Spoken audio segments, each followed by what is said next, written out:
IMitchells Plain ihamba phambili ngobugebengu obufana nokushushumbiswa kweidakamiswa nokushaya ngenhloso yokulimaza. Kodwa iziteshi zamaphoyisa sezinezikhungo lapho khona izisulu zobugebengu obeyamene nobulili ezingaya kuzo ukuze zikwazi ukuzizwa zikhululekile.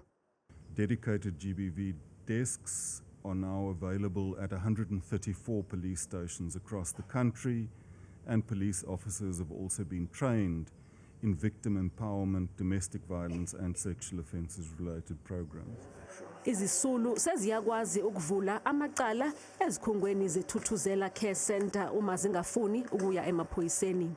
There is no way that a police station for the foreseeable future is going to compare to and be able to offer the supporting environment that a Thuthuzela Care Centre can.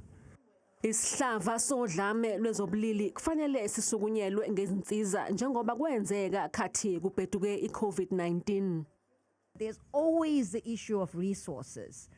And I said, if this is the pandemic that we say it is, how did we deal with COVID-19? We cannot say we don't have the resources. Yize ukuvula kwalesikhungo kulethe intokozo, isidingo sezikhungo ezifana nalezi akufanele zize zibe khona empeleni. It shouldn't be an excitement that we're opening another Thuthuzela. We should be hanging our head in shame. Le Thuthuzela Care Centre ingeyeshumi eWestern Cape kanti ezinye izikhungo zisemadolobheni ahamba phambili ngodlame lwezobulili eWestern Cape.